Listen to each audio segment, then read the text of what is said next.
Rata-rata kita pasti tahu kalau kehamilan itu dibagi menjadi 3 trimester. Trimester 1, trimester 2, dan trimester 3. Dan rata-rata kita juga pasti tahu keluhan-keluhan yang umum dialami ibu hamil di masing-masing trimester itu. Tapi sedikit yang tahu mengenai trimester keempat.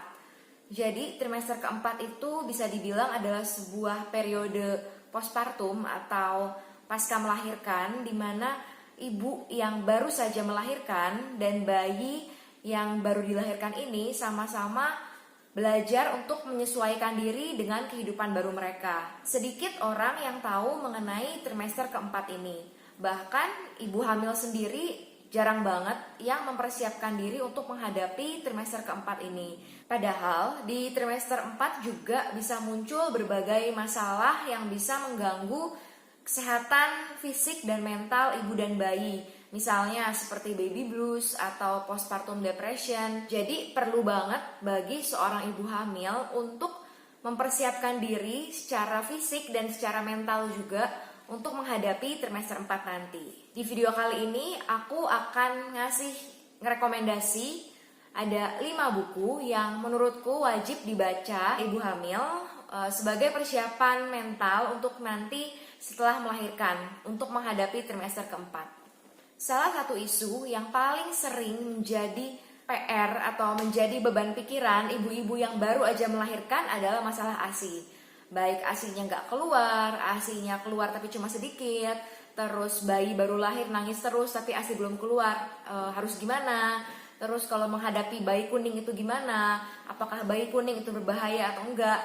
Nah, karena itu bagi aku penting banget untuk setiap ibu hamil itu belajar dulu soal prinsip-prinsip ASI dan menyusui sebelum melahirkan.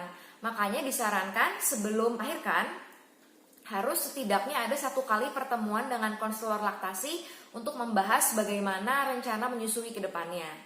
Dan buat aku pribadi penting juga bagi ibu hamil untuk stalking akun-akun Instagram yang berhubungan dengan ASI dan menyusui, mumpung masih belum melahirkan, sebagai bekal pengetahuan. Nah, supaya makin mantap, buku pertama yang aku rekomendasikan di video ini adalah buku seputar ASI dan menyusui.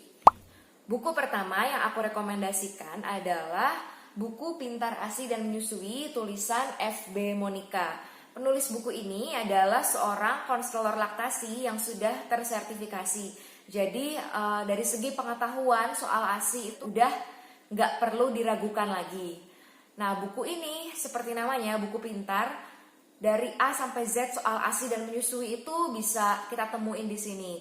Mulai dari apa aja keuntungan menyusui bagi ibu dan bagi bayi, terus gimana cara nyusuin bayi, posisi yang baik, perlekatan yang baik itu gimana, kalau bayi kembar itu nyusuinnya gimana, kalau ibu yang sedang menyusui lalu hamil itu bagaimana menyusuinya. Terus ada berbagai masalah seputar ASI dan menyusui, misalnya seperti bayi bingung puting, bayi kuning, bayi nggak mau nyusu itu apa yang harus dilakukan, itu semua lengkap di sini. Sampai gimana kalau misalnya mati lampu, gimana cara menyelamatkan ASI, itu juga bisa ditemuin di sini. Terus ASI itu bertahan berapa lama sih dalam suhu ruangan, kalau di kulkas berapa lama, juga bisa dibaca di sini. Jadi buku ini itu lengkap banget, dan menurut aku ini adalah salah satu buku yang wajib dibaca oleh ibu-ibu hamil sebelum melahirkan. Kenapa nggak bacanya setelah melahirkan aja?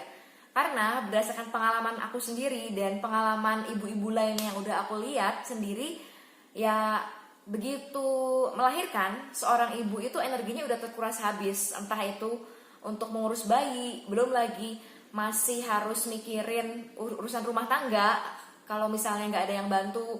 Terus juga tubuh ibu sendiri itu masih berusaha untuk pulih dari proses melahirkan. Nah, energi ibu udah terkuras untuk itu, dan kalau masih harus ditambah belajar lagi itu akan berat banget untuk ibu. Jadi sebaiknya sebelum melahirkan, sejak hamil harus belajar dulu soal ASI supaya nanti setelah melahirkan beban belajarnya nggak gitu banyak, tinggal review buku ini sedikit-sedikit gitu. Isu lainnya yang sering ditemui di trimester keempat adalah masalah maternal mental health atau kesehatan mental seorang ibu. Aku pernah baca aku lupa di mana, di Instagram kalau nggak salah, katanya motherhood is a lonely job. Ya, aku sendiri ngalamin waktu baru melahirkan, rasanya bangun berkali-kali itu untuk nyusuin, terus rasanya badan capek terus, rasanya pengen tidur terus, rasanya shock dengan kehidupan baru ditemani seorang bayi.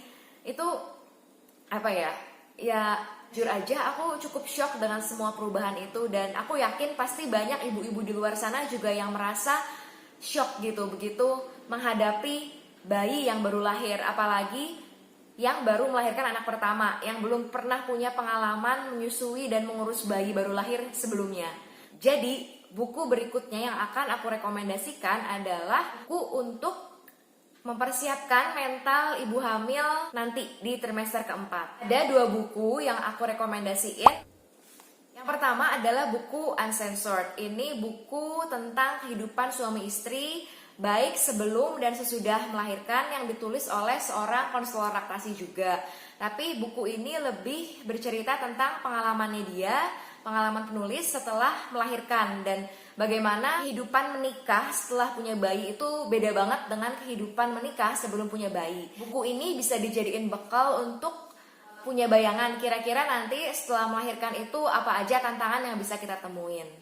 Aku udah pernah bikin video sendiri tentang review buku ini, jadi nanti bisa dilihat di description box atau klik link di sini. Buku berikutnya adalah Halo Ibu, apa kabar? Buku ini ditulis oleh founder Instagram @haloibu, seorang doula bernama Astra Dimah. Buku ini cocok untuk dibaca dari sejak hamil karena di dalamnya ini berisi quotes-quotes dan kata-kata yang cukup mewakili perasaan para ibu hamil dan ibu-ibu yang baru saja melahirkan di luar sana. Buku ini itu sebenarnya nggak banyak tulisannya, jadi lebih ke apa ya, banyak grafisnya ya, banyak gambar-gambar, banyak warna-warna. Jadi buku ini bukan bacaan yang berat, ini bisa dibaca tanpa harus banyak mikir. Pengalamanku pribadi, baca buku ini tuh bikin hati aku jadi adem dan bikin aku merasa bahwa aku ini nggak sendirian menghadapi dunia motherhood yang waktu itu benar-benar baru buat aku. Terus ada satu lagi buku untuk persiapan mental setelah nanti melahirkan.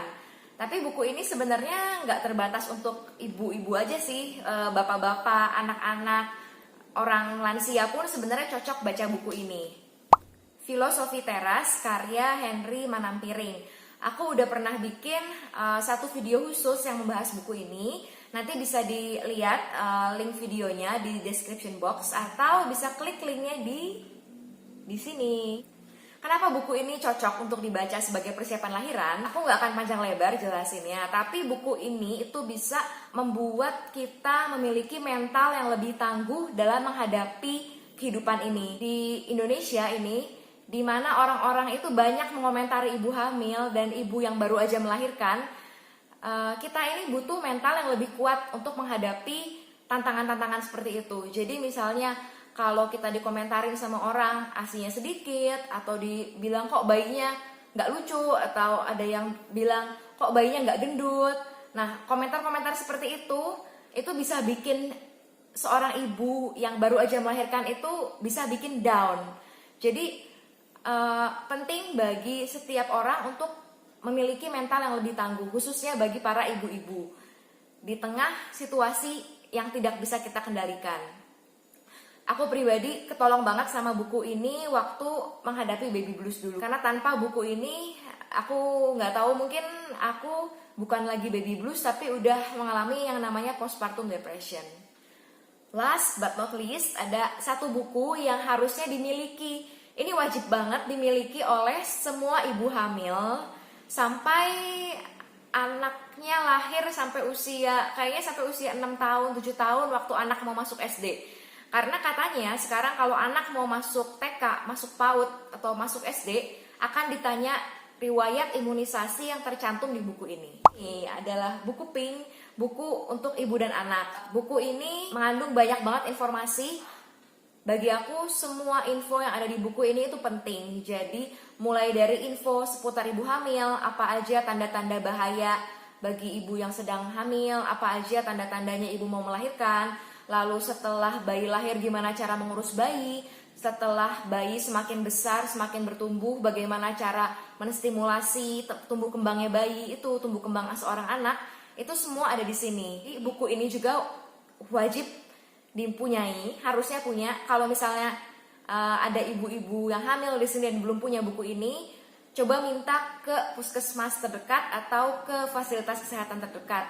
Dan jangan cuma dimiliki, tapi dibaca juga, diserapi juga, dimengerti juga informasi yang di dalam sini.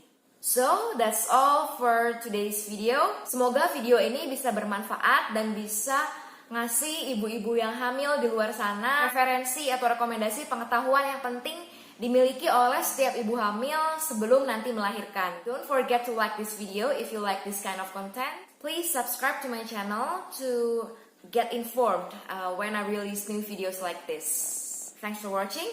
Bye-bye.